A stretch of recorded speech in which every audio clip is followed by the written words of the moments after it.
Excuse me. Welcome to the 5:30 p.m. October 24th, 2023 presentations City Council meeting. We do have a quorum, so I'll call this meeting to order. Would you please join me for a moment of silence?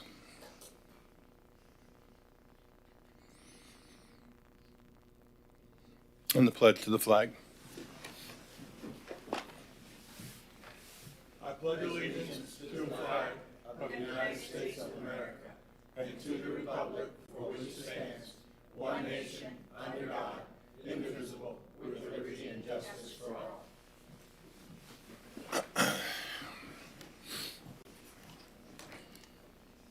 City Clerk, would you please read the rules to speak? Yes, sir. This is a city council meeting to hear special recognitions and presentations.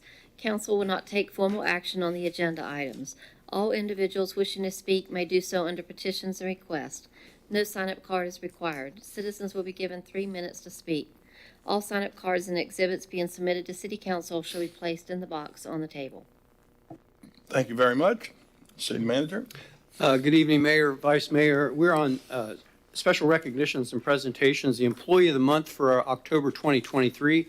We'd like to recognize Officer Darius Wilder of the Titusville Police Department as the Employee of the Month for 2023. Chief.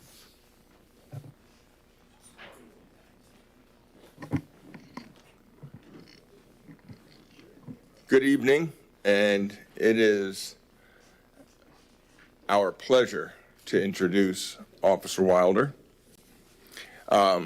So back in October, there was a call for a kidnapping, and what had happened was a car sped away. Sister looked out, didn't see her sister that was right there, made the assumption, oh my goodness, this car that just raced away might have my sibling. So we all responded. Officer Wilder was one of the ones who responded. Further investigation, Darius figured out that this juvenile actually has had a history. When she gets frustrated, she'll go for a walk and just to clear her head and kind of regroup, kind of a therapy that she had been working on. So the squad continued looking, but kind of downgraded at that point. And a couple hours later, Darius gets on the radio, says, I'm heading over to this address where he recovered the juvenile. Nothing else was really said. It was only later on that the supervision on the squad realized that Officer Wilder gives his business card out to businesses and to employees in his area. And what he did is he created a group. And this group, he texted out, this is what we're looking for, this is who we're looking for. So one of the local businesses contacted him and said, I think we have your juvenile. So he didn't do anything, look at me. As a matter of fact, it had to be drawn out of him. But it's this type of, this is the epitome of what community policing is all about. In addition, the month before that, I was notified by a grandmother, and Darius spent hours with an 18-year-old grandson who was a good kid, but just right on that cusp. And Darius makes no bones about it. He comes from Jacksonville, a tough area of Jacksonville, and understands what that line is. And he's able to get down and really mentor with our youth and truly just, and as the grandmother said, lifted him up, and now he's heading in the correct direction. So there's countless other things that I can comment. Also, we're starting trying to get like the e-cars. He's just been issued a Prius to get, just kidding. So it is for this and so much more that this is such a well-deserved award. So thank you very much for everything you do.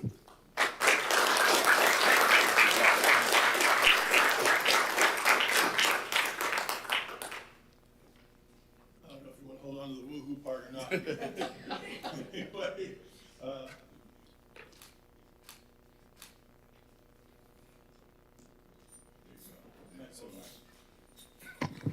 as you're speaking, Chief, it just comes across to me when so many of your officers, there's a communication and a relationship that I think has always been part of your MO.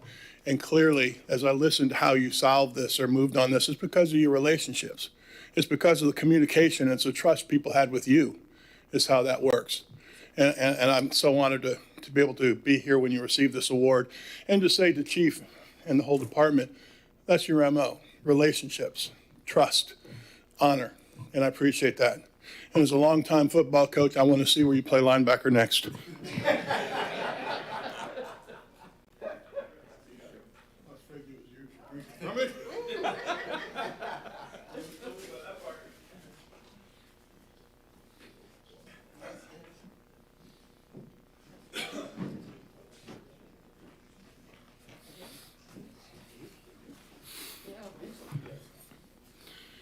And thank you again. It's an honor to be here with you. Yes, sir. I used to be that size when I was younger. You lying. You're lying. I thought you were at least going to say you'll be that size when you grow up. City manager. Wow. On to item 4B, a presentation for PFMAM LLC. We'll provide the city's portfolio presentation for FY23. No actions required. Sir, welcome. Clicker here. Yeah, wherever you want it. Yeah. Thank you, guys. You know, just a second if you want. That's always challenging when I'm following up an individual like Officer Wilder, so congratulations. Yes, sir. I'll make this relatively brief. I'll just start out with, first let me introduce myself. I'm Scott Sweeten, Senior Managing Consultant with PFM Asset Management. For the most part, I'll just give a brief overview on the market and the economy, and then we'll just touch on the portfolio. And if I do run out of breath while I'm doing this, I do have broken ribs, so I have a little bit of an issue there. So we'll get through it one way or the other. Current market themes right now, actually, they've been pretty consistent for about the last 2 years. If you just take a look, the U.S. economy, characteristics there, the economy remains very strong. Labor market remains very strong. The only continued issue, which is still cooling off a bit as we move forward, is inflation is getting a little bit closer to that 2% range where the Federal Reserve would prefer it to be at. Currently, the Federal Reserve is in a quiet period. They meet October 31st to November 1st. We'll get a pretty good idea there. Expectations are for maybe another cut between now and the end of the year. But again, that's all going to be data driven. Again, just looking at the Fed, extremely active last year, fairly active this year, but for the most part, everything has been fairly consistent with what they've shared with us over the last year. And again, the first half of the year, at the end of the first quarter, we had the regional banking meltdown, if you will. The second half of the year, and both of these took place in the last week of the month, essentially, but kind of unique, where the end of the second quarter, we basically had to deal with the debt ceiling crisis. And then Fitch, which is one of the credit rating agencies, they came in and downgraded the U.S. government. It's not the first time that's happened, but and again, just looking forward, we're going to probably get a lot more clarity after the meeting, October 31st, November 1st. So we will move along. I'll just give you a quick visual here, just touch on it real quick. This is actually the Consumer Price Index year over year. You can see that we peaked in May of 2022, and then we've had a positive retracement where we've gotten down to a much lower level than we reached back then. That was well above 8%. And most of these, just for the sake of your agenda, I'm going to skip through. This particular slide is the most recent Fed dot plot. So each of those dots would represent a member of the Federal Reserve, and that's essentially where their expectations are for interest rates. You can see for the most part for 2023, everyone is pretty much in agreement Once we move into 2024, you can see that there starts to be a pretty big dispersion among the members as far as where they think rates should or will be at. And a little bit further out on the curve, you can see that we continue to drop and actually get much closer to that 2% target range that the Fed is trying to achieve. Not a shock here. We've been in a inverted yield curve since roughly June of last year. So the 2-year is still yielding more than a 10-year treasury. Where we're currently at in the portfolio is actually pretty much a sweet spot. I think I'll touch on this in a minute, but from memory, I think we're around a 1.56 as far as the duration, as far as years. And roughly within that 2-year and under category, we're picking up rates well above 5%. So the good news is, as we do have maturities, as we do continue to put money to work, it's reinvested at much more attractive rates. So well above actually 5.5% right now. In the third quarter, I know this is an annual report for you, but in the third quarter, if you just look at the right portion of the slide, you can see where we're finding value. The solid black line, which would be the x-axis if you want to be technical about that, but you can see corporates, A to AAA rated, a very healthy yield spread over treasuries. That we've been very active in the portfolio for you there. We've been picking up value across the board. In the lower right quadrant, looking at asset-backed securities, AAA rated, again, very healthy spreads over the treasury. So we continue to be in a great position moving forward from a strategy standpoint. Now, in the third quarter, it's nice to actually talk about positive returns finally. On the left side, you can actually see, so this is your benchmark, the 1 to 3 year indice, and you can see for every asset class, you actually had positive returns across the board. Looking out longer term, which is to be expected, again, positive returns across the board there as well. Any questions on the market or economy? Otherwise, I'll just review the portfolio for you. The first 2 slides are essentially going to be for compliance purposes. The gray portion of the bar, this is the sector allocation analytics. So this essentially breaks down each sector that you're invested in. The gray portion of the bar would indicate the levels permitted by your investment policy. The blue shaded region is where you were allocated at the end of the third quarter. So again, just a quick takeaway there visually, you're in great shape compliance-wise. Another compliance slide, max maturity analytics. Again, the blue shaded region would be the average maturity for each of these categories. The gray portion would indicate the levels permitted by your investment policy. So again, you're in great shape there as well. This, probably the next 2 slides here. Yeah, 2. So this is a great overall bird's eye view of the holdings in the portfolio. And this actually gives you a breakdown of the security type, the issuer on the left column, the percentage that each of those comprise of the overall portfolio, and then ratings from S&P, Moody's, and Fitch. So a great reference point just to get an idea of where certain instruments are rated. Rating agencies also have varying ratings for the exact same asset as well. So here is your certificate of compliance. So as I stated earlier, you're in great shape from a compliance standpoint.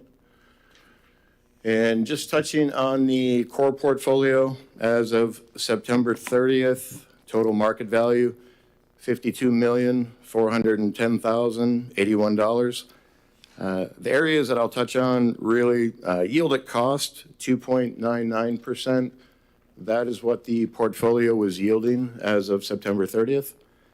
Yield at market would be at a 4.99. That just indicates where rates were essentially at on September 30th in the open market. Looking at the upper right quadrant, you can see the sector allocation breakdown. So you've got a very well diversified portfolio.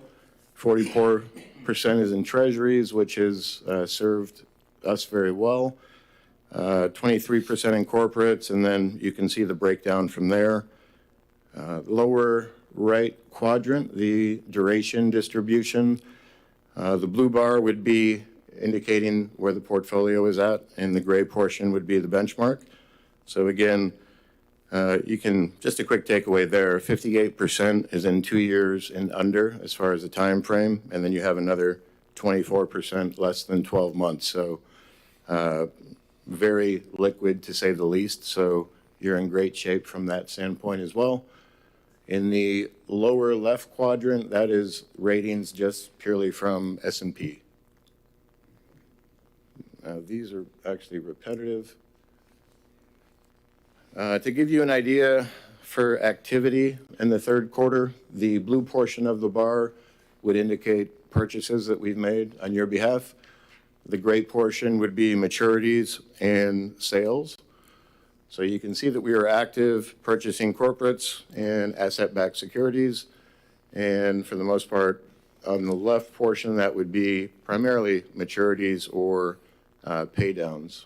And you have the matrix to the right, which is just broken out in numerical fashion, if you want another reference point. Probably the slide that you're most concerned about, or why we're all here. In the third quarter, the portfolio had a positive return of 87 basis points. The benchmark, which is the 1 to 3 year U.S. Treasury Agency Index, that was at a positive 74 basis points. So we had a very healthy outperformance over the benchmark for the quarter. Looking out over the last 12 months, the portfolio was at a positive 3.02%. The benchmark was at a positive 2.49. So again, very healthy outperformance over the benchmark. And a 3-year, 5-year, 10-year period, you can see that we have outperformed the benchmark regardless of the environment that we've been in. And the one thing you can probably focus on here, right under, more towards the top, under the bar chart, you can see interest earned just in the third quarter, $374,450. So you can see that's gradually been moving up from previous time frames. So that is going to start to make a significant impact on the portfolio in a positive way. One other positive aspect to touch on, just basically total accrued earnings for the portfolio over a 10-year period, roughly $6.1 million has been earned for the portfolio. So again, we continue to increase that, and it should continue to increase since the Fed has stated they're going to let rates remain higher for longer. So I think right now, from a strategy standpoint, we're in great shape moving forward. And that would actually be all the prepared remarks I have. Any questions?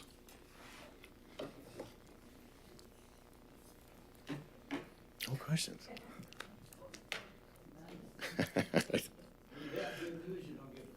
Well, that's a good thing. Actually, sometimes you do.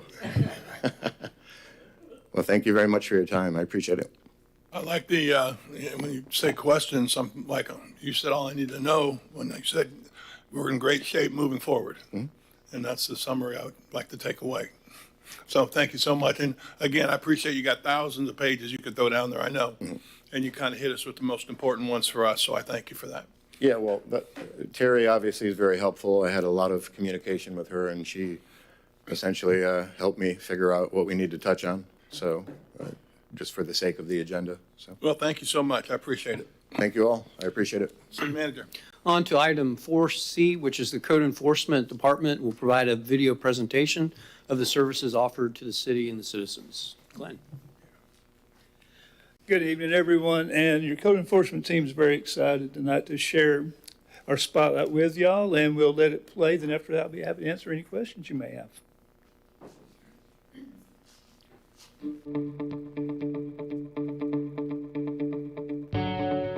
City of Titusville Code Enforcement, committed to improve the quality of life in our community. In mid-2014, code enforcement was relocated to the police department, and in 2023, we continue to see the benefits of this merger.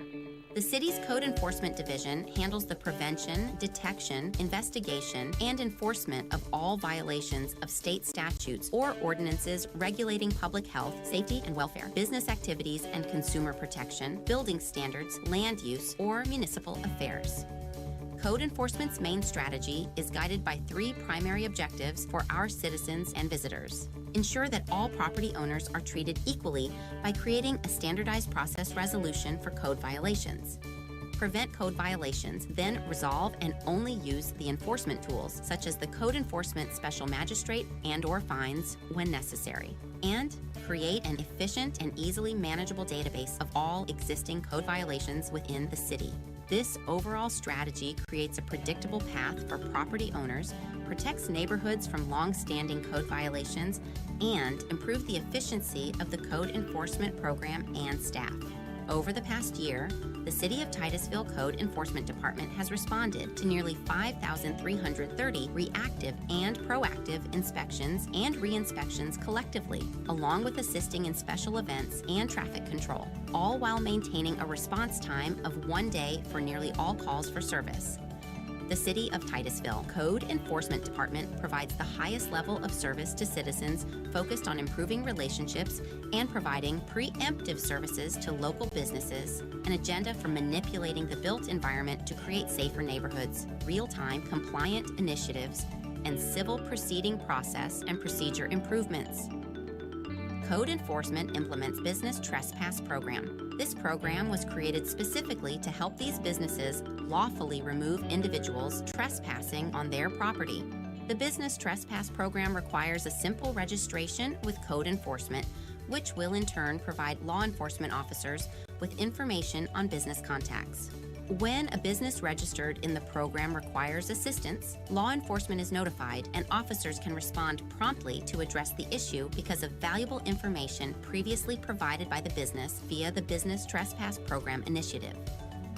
Prepared Live is a system that provides real-time video or photographs of a scene to a code enforcement specialist, allowing them to immediately visualize a situation with real-time access and an immediate GPS location of the incident. When a caller is reporting an in-progress code violation, issue, or concern, they can opt to get an immediate text on the cell phone they are calling from with a provided link. If the caller chooses to click on the link, they can immediately hold up their phones and send live video to the code enforcement. It is important to note that once the caller hangs up, all connection between code enforcement and the caller's phone is completely ended. Crime prevention through environmental design and program overview. CEPTED is based on 5 overlapping strategies: natural access control, natural surveillance, territorial reinforcement, maintenance, social management. The goal of CEPTED is to reduce opportunities for crime that may be inherent in the design of structures or the design of neighborhoods. This goal is accomplished through the involvement of CEPTED trained practitioners to evaluate conditions and intervention methods to control human criminal behavior and reduce the fear of crime. Foreclosure process updates. A revised foreclosure process has been implemented via the forms on the city website. This process provides a user-friendly pathway to assist homeowners, property owners, and banks with foreclosure proceedings and documentation, in addition to tracking registered and deregistered properties. Additionally, this department provides guidance and/or presentations during city meetings, like the Community Redevelopment Agency meetings, along with participating and providing documentation in Code Enforcement Special Magistrate hearings, which is the final measure to achieve code compliance. Breaking news. The City of Titusville Code Enforcement is now the highest scoring city in the state of Florida, with an overall average score of 176, given by the American Association of Code Enforcement during the 2023 re-accreditation process, and received a 4-star accreditation ranking amongst the top in the country, more specifically, second nationally. The American Association of Code Enforcement bestowed the distinguished honor to the City of Titusville Code Enforcement Department as the benchmark for other code compliance divisions.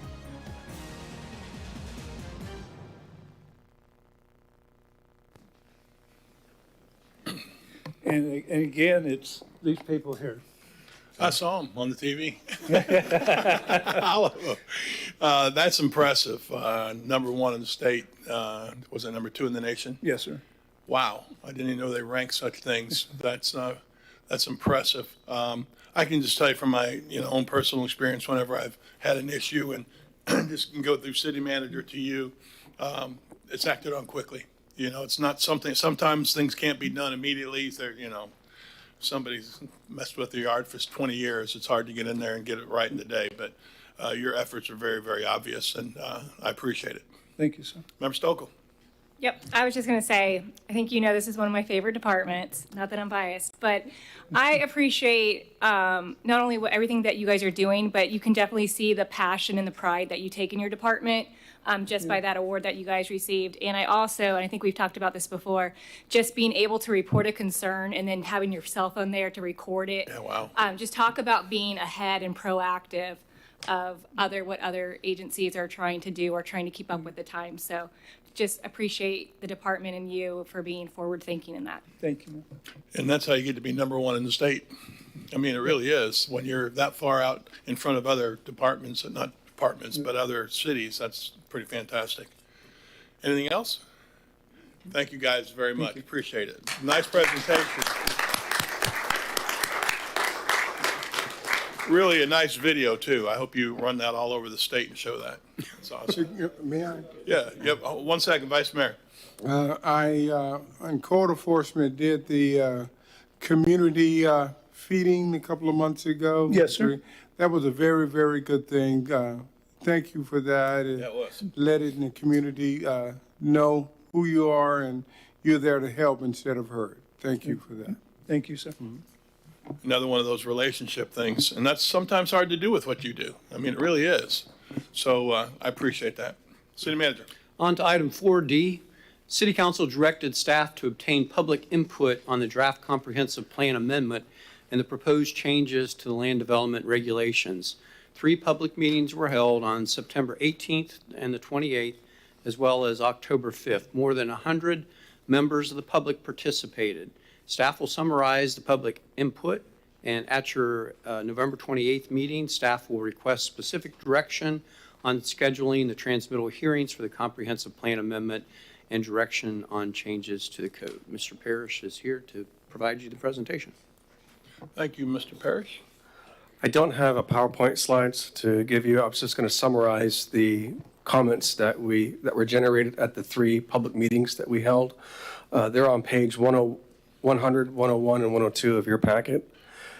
Each of the 3 meetings I thought were really well attended. The first meeting, we had more than 65 people there, and that was specifically focused on the downtown.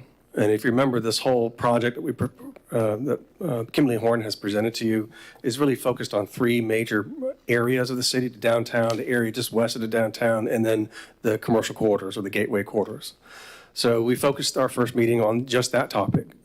Myself and redevelopment planner Sue Williams was there, and we had a very good conversation with the public. We had a very honest conversation about the limits of what the city can and can't do. There was a lot of, I thought, my takeaway from that meeting was that there was a lot of positive energy about what the city is doing now. There were comments about the visual aesthetics of the downtown, that people liked it. They would like to see more activity happen down there. We didn't see major objections to some of the things that we were proposing.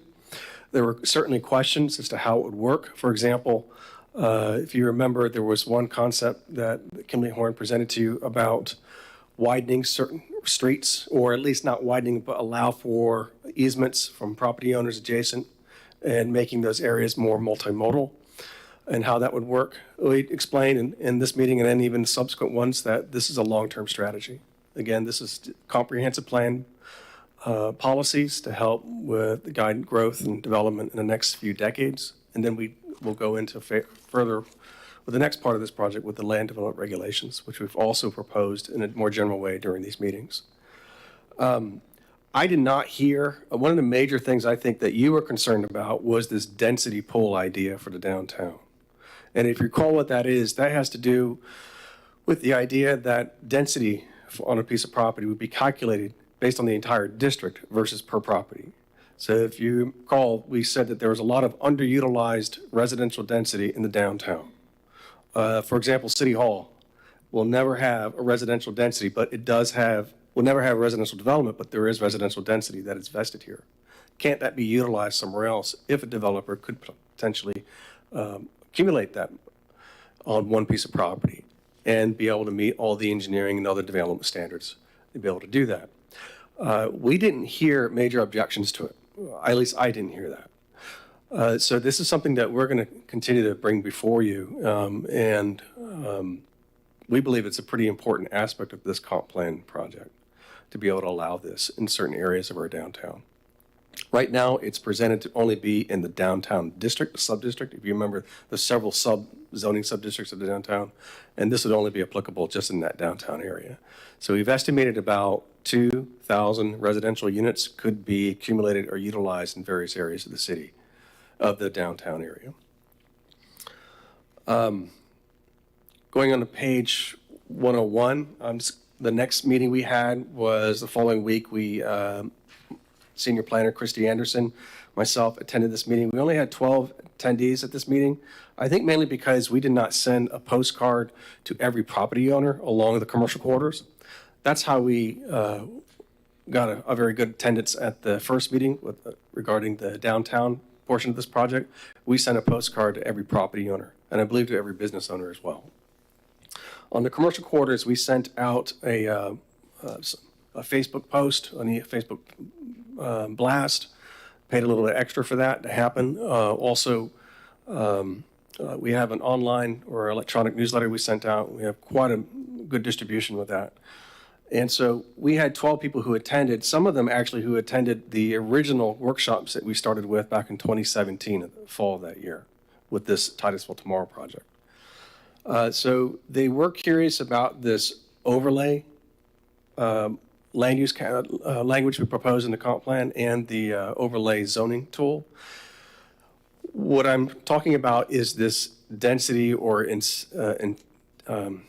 incentive program, basically. So you'd partner with property owners who want to redevelop a piece of property to potentially make it into a mixed-use development, or if they want to rezone a property to another use that's not currently allowed in their property, that they have to adhere to these new standards that are being proposed and these new policies that are being proposed, and that the city would get something out of it in some way.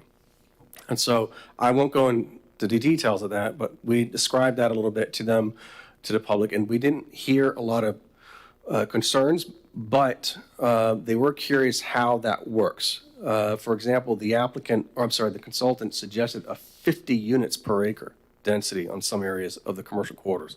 The staff is not totally agreeable to that. We're not sure how that could really work, but the consultant was suggesting that if you're going to allow for more flexible development standards and flexible use of accumulation of uses on certain properties along these major commercial corridors, and I'm talking about Garden Street, Cheney, US 1, and I know there's another one I'm missing there, but those major corridors, if someone wants to redevelop a piece of property, they could have the option of using the overlay that the consultant's proposing. Or if they are wanting to change it to another zoning district, then it'd probably be required in some way. And then we would get something out of it. It will allow you to be able to increase your density if you make it mixed use, truly mixed use, or if you provide, the right parking garage, depending on what you're trying to do, and other incentives. So there were a lot of questions about that, about how that would really work. And so that's something we're going to have to work on. I think the policies that are inside the comp plan that the consultant proposed are helpful. They need to be tweaked, but certainly based on the responses we received from the public, we definitely need to work on the code portion of it more so that it's really understandable and people understand how it could actually work. So on the 28th of November, if you allow us to go forward with the transmittal hearings, all that's going to address is just sending the comprehensive plan language to the state for their review. In the meantime, we'll continue working on that code language. And so all of that will come back to you again, even after all those transmittal hearings, so you can make a decision as to whether you want to approve all of this as one package or not. The third meeting that we had was pretty well attended, and I thought that was a really good meeting, actually. In each of these, has to do with was focused rather on the area, the neighborhood just west of the downtown. This is the Canaveral Heights or Titusville West neighborhood that we formerly called that area. This is the area bounded between Garden Street and South Street, the railroad track, and Park Avenue. And there was a lot of discussion and focus on a map that we showed. And I want to just send you to page 186 of your packet.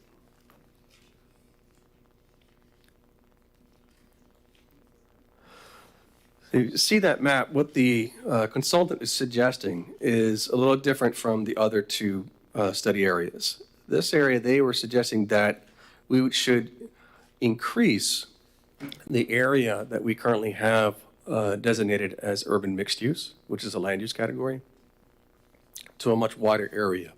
And that's bounded in that area that's got that red hatched line. That's the study area. The consultant was also suggesting a lot of things such as increasing density. Right now, the density in this area is 15 units per acre. We're not proposing a density pool. It would still be calculated based on per acre. But the consultant is suggesting maybe increasing that in some cases up to 20 units per acre, as long as the city is getting something out of it, such as a parking garage or more buffers or better connection between the development and the public realm, which are the adjacent streets.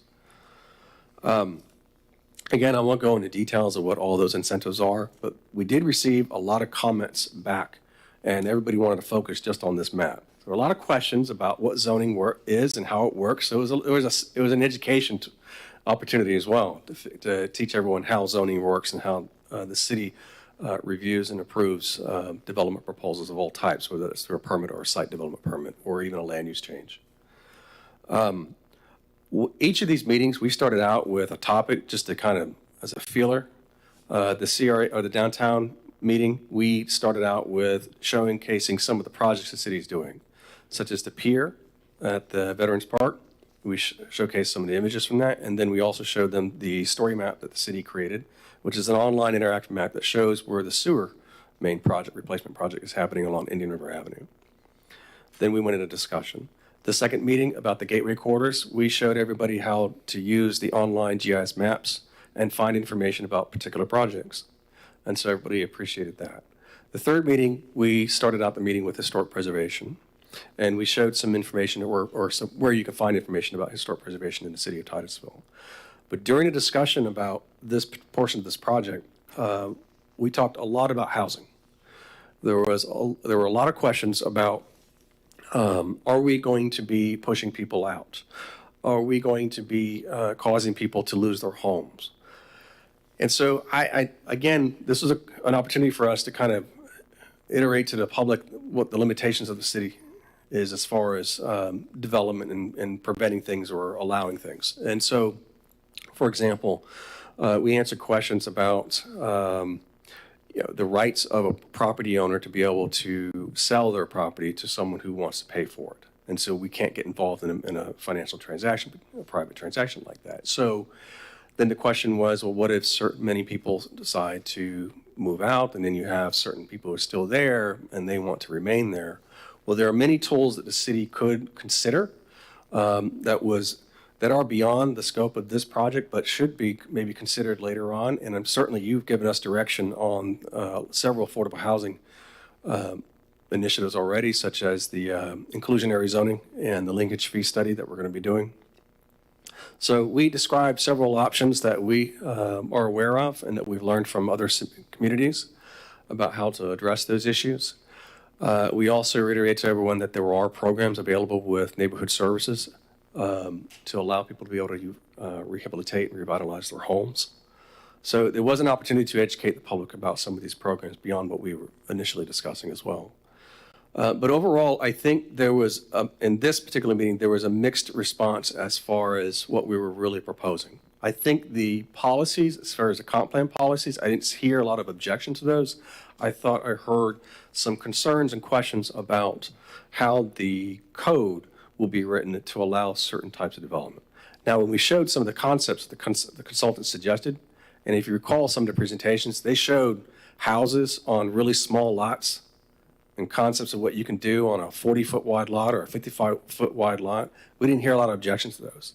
In fact, we even hear a lot of objections to the idea of someone having the right to put a duplex in their property and then living in one and renting the other and making some money off it.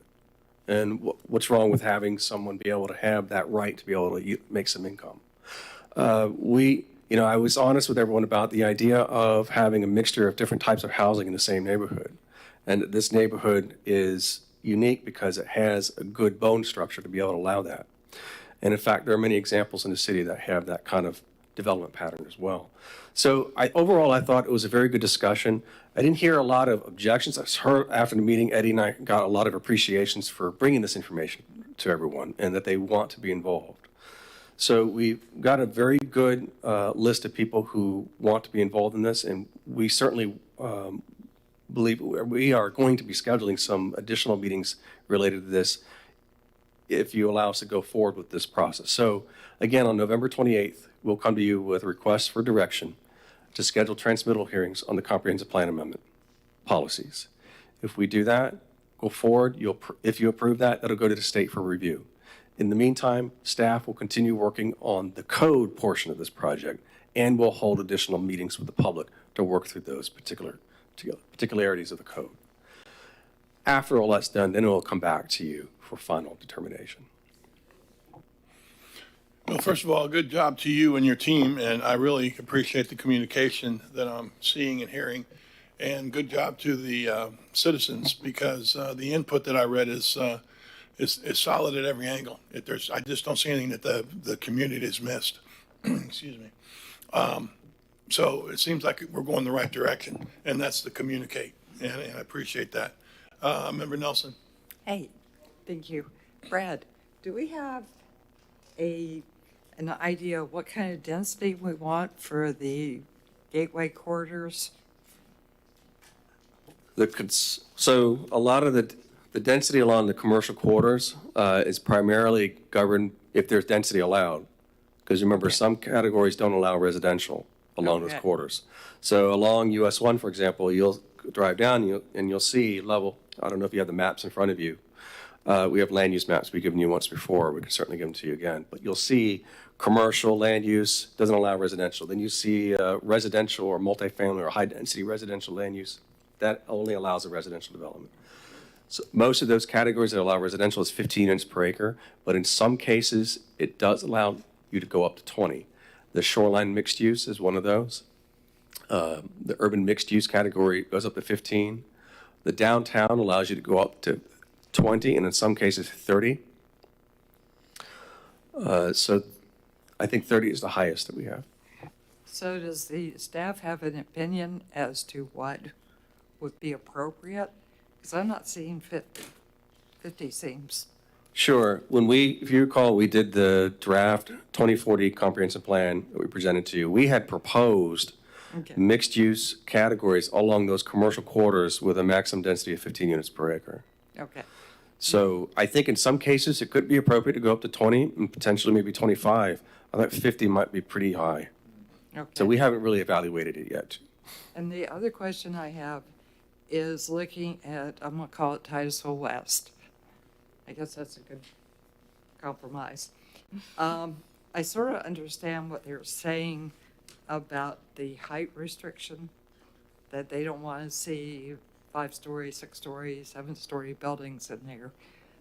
Does the staff have an inkling of what you guys think is appropriate?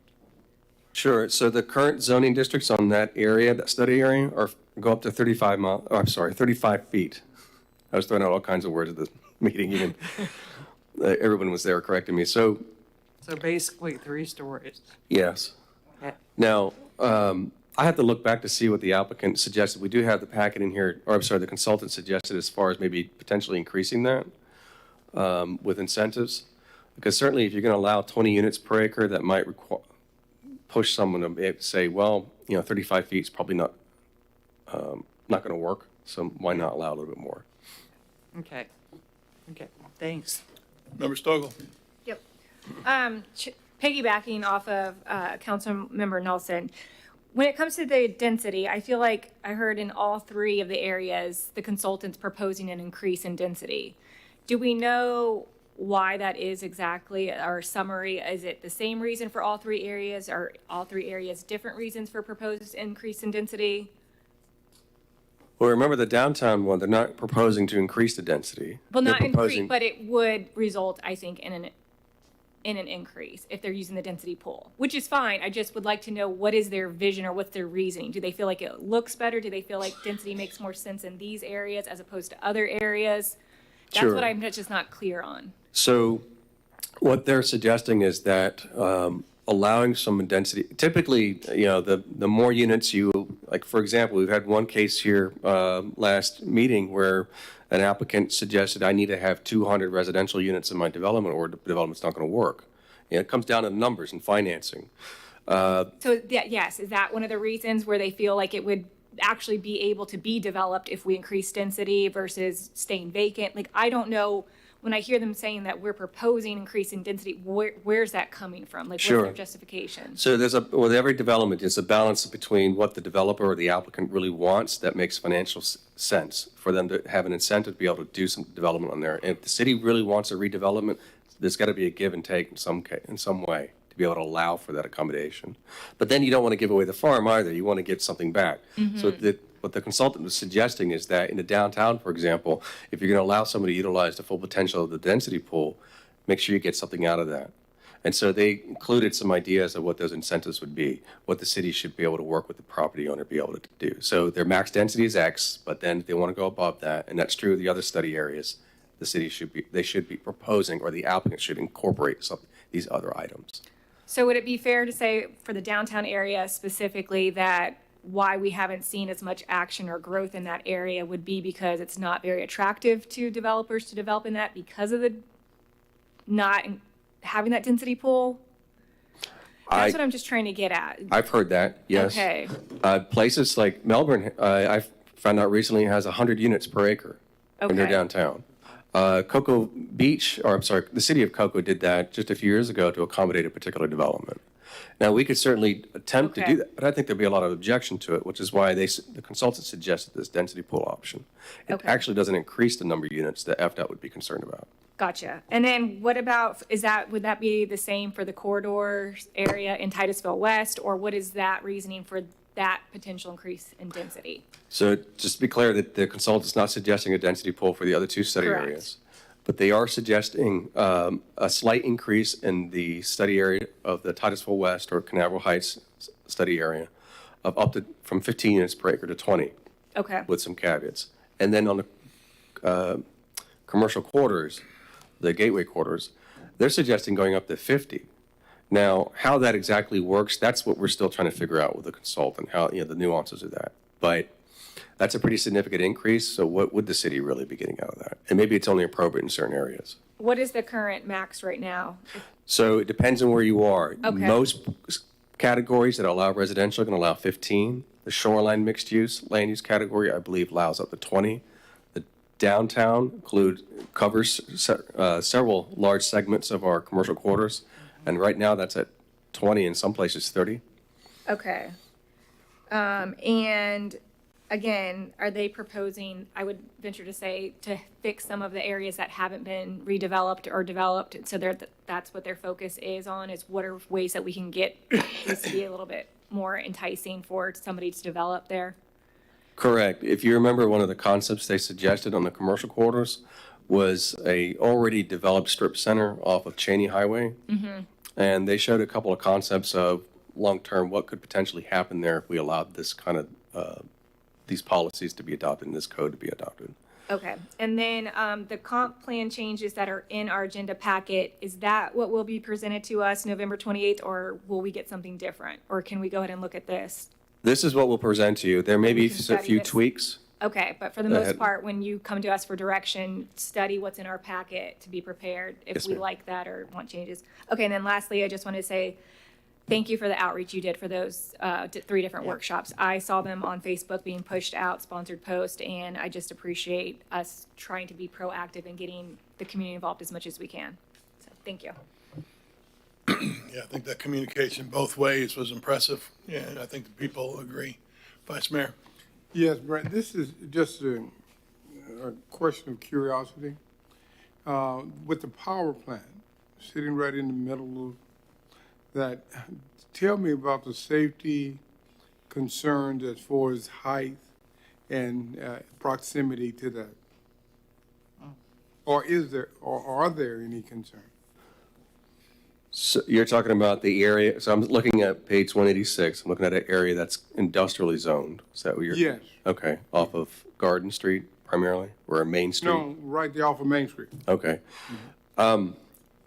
That area, plus a larger area that's currently got the urban mixed-use zoning, was at one point slated to be changed from industrial. I think this is a historically industrial area, and some of the property owners objected to that. This was something that happened maybe 10 to more years ago. And so those properties have remained industrial. The urban mixed-use land use category and the adjacent zoning districts try to address any impacts from those existing industrial areas with performance standards that may be applicable. It's difficult to so if you're going to propose a residential next to an existing industrial, that's something we want to have code criteria that help address that particular issue or maybe prevent it. And in fact, I know the consultant had proposed some language in here about, I think it's in the comp plan or code for this particular area, that kind of dissuades that kind of mixture any more than it already is, so you don't create more of an issue. The negative impact of a large industrial structure next to a neighborhood, it may have an impact, visually or whatever use is happening there too. So if you've got residential around there, you want to kind of protect it, but don't encourage more of it around it if you're going to continue to allow industrial to be there. Yeah, and when you represent this, you're going to do your best to look at that and give us some, okay, thank you. All right, I think that's well done. Nice intro, and we'll get more on this. Petitions and requests? I got one more. Is letters of appreciation I'd like to read for the Sorry. record. I'm sorry, my bad. We have Casey Handerman, a police officer, and May Wright, a code enforcement officer. Thank you, my apologies. Now petitions and requests.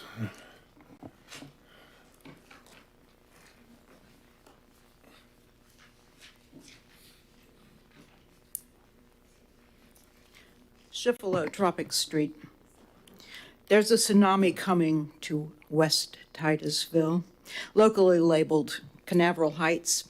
Wave after wave of environmental degradation by the state's live local legislation, by Brevard County's desire to be the space tourist destination of the world, but only if you're straight and believe in conspiracy theories, and Titusville's eagerness to be the affordable home to those throngs with its vision for tomorrow.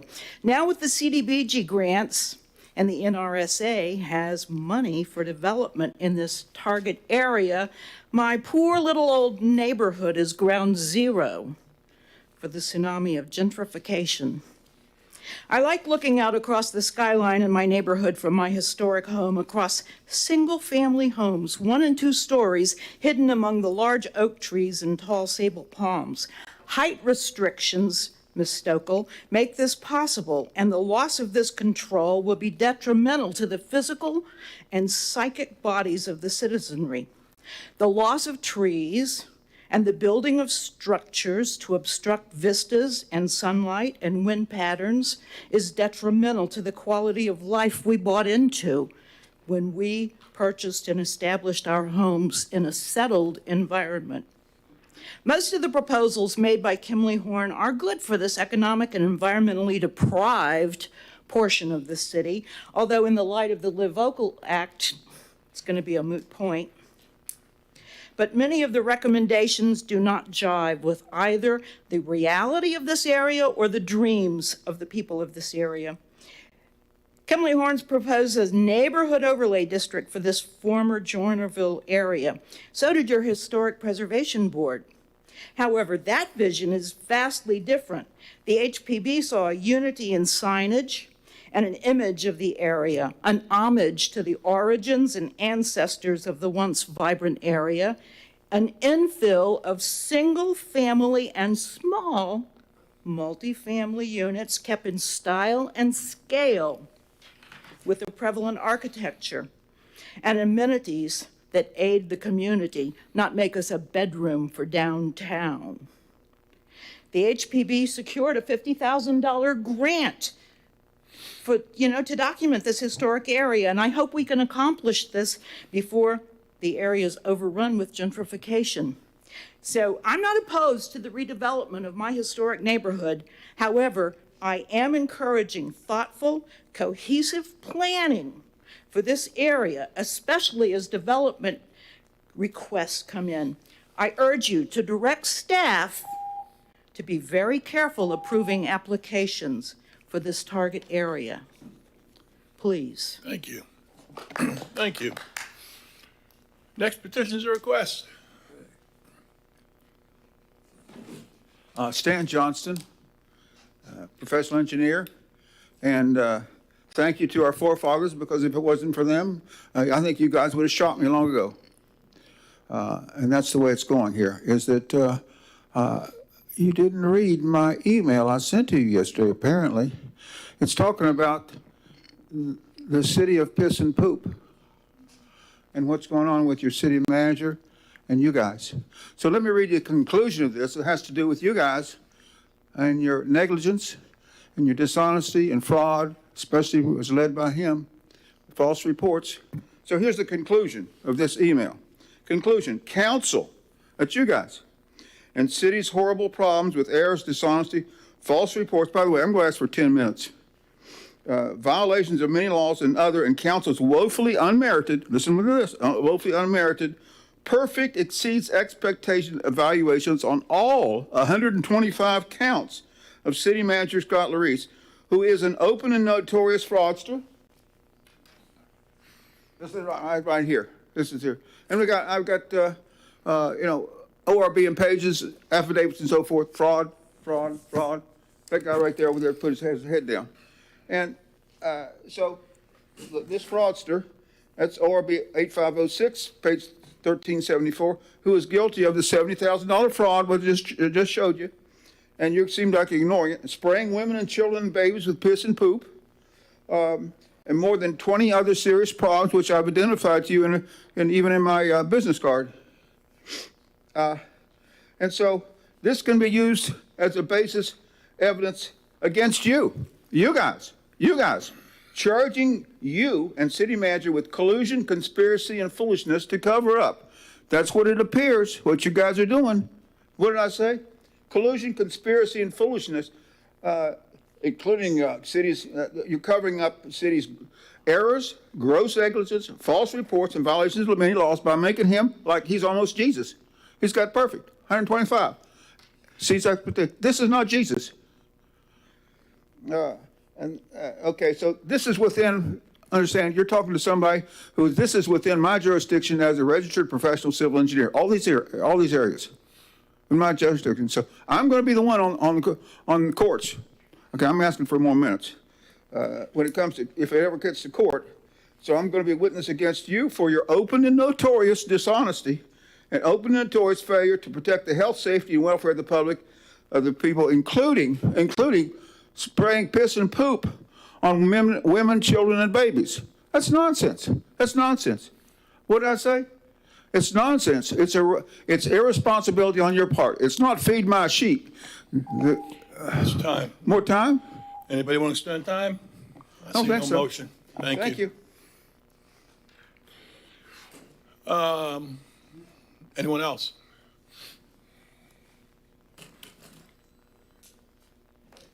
Good evening. My name is Lindsay Grizzle, and I live in Wendover at 2605 Gator Trail.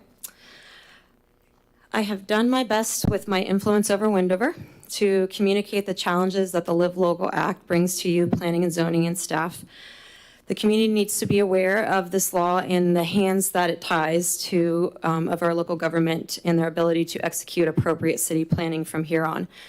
So this has prompted the question, what can be added to the city ordinance that will adhere, not contradict the law, but to ensure that the city retains power for other areas related to development and that projects accepted into the city will assist the economically disadvantaged. Mr. Vice Mayor, you nailed it on October 10th. You said when you were putting this together, who was given the greatest consideration, the developer or the people who are economically disadvantaged? And you brought up the percentages would be different. If so, I don't think that we have achieved the goal of the state, you said. A few points I would like to first make. I came to such interest in this act and how it will affect our town because the 26 acres on 80 to 25 Windover Way, zoned commercial, is the first piece of property in Titusville that will be affected by the Live Local Act. Bristol developers out of Tennessee submitted their application in September. I do believe there's a conflict of interest fueling some of the push to get this passed so quickly. Mr. Jim Swan is currently selling that piece of property, the 26 acres that is commercial on Windover Way, to Bristol developers.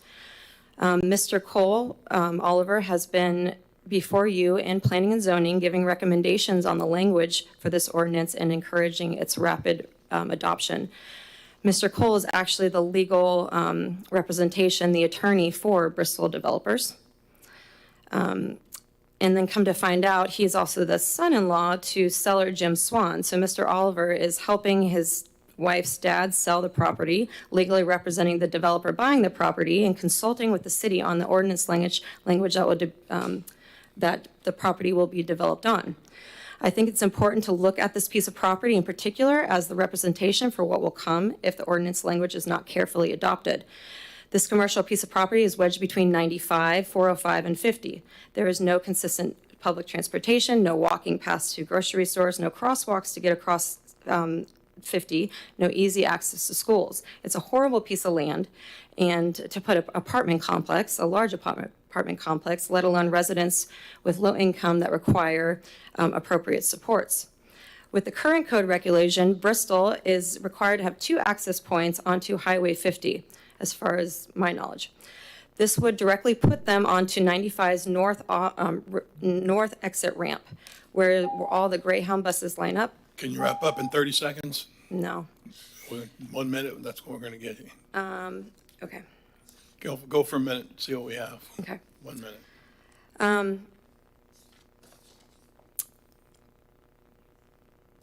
Requiring them to, so Bristol Development has to put their exits onto an arterial road as is, a collector road. 50 is the only access.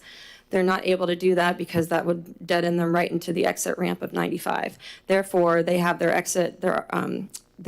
access points going onto Windover Way, which is not a collector road. Now, with the ordinance, now that the Live Local Act now negates, or my question is, did the Live Local Act now negate the entire code related to access points? It will, and developers may take advantage of this gray area unless there's language to protect these types of things in our new ordinances. I've read and pulled examples from 6 different city ordinances related to the Live Local Act. For example, City of Weston.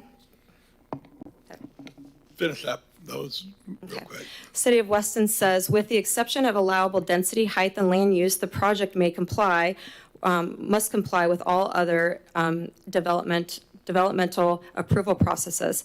It says that site plans must be administratively approved only after there's a public hearing, and that the site plans with the criteria to make sure that the site plans comply with the criteria of the Live Local Act. Let me interrupt you there because I know you got 6 and there's more, and I can tell you that I have called some cities to see what they're doing, and I'm not going to try to get into all the legalities of it because I even hesitate to say what I think, but I think that there will be some court actions that will help guide us. At this point, I was just reading it yesterday with the city attorney, and One of the things, one of the lines that hits me, a proposed development authorized under this subsection must be administratively approved and no further action by the governing body or municipality is required.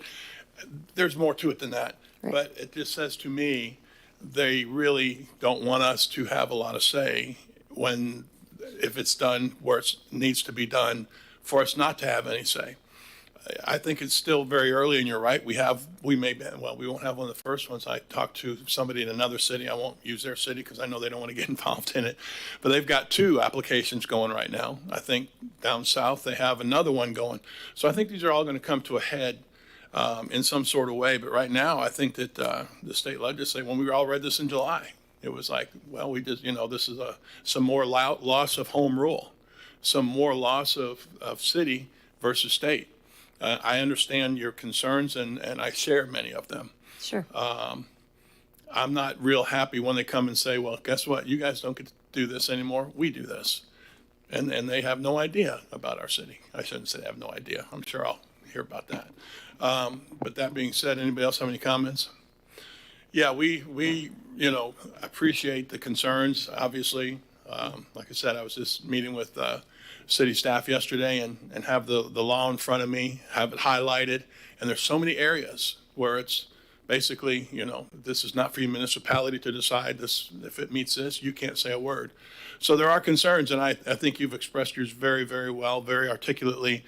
And, certainly, I think a lot of people share your concerns. Well, I would like to encourage the board to read in detail the ordinance that we were actually provided from the city planner of the different ordinance, City of Weston, Miami-Dade. There is language in there regarding protection of coastlines, wetlands, making sure that they're equivalent dwelling units between different properties. So, thank you. Thank you. Anyone else? There's only a couple of you here, but anyone else? All right, we are completed then. All right, with that, we'll adjourn this meeting, and I would say 10 till, 5 till, 10, quarter till? 10 till. 6:50, we will have the next meeting. Meeting adjourned.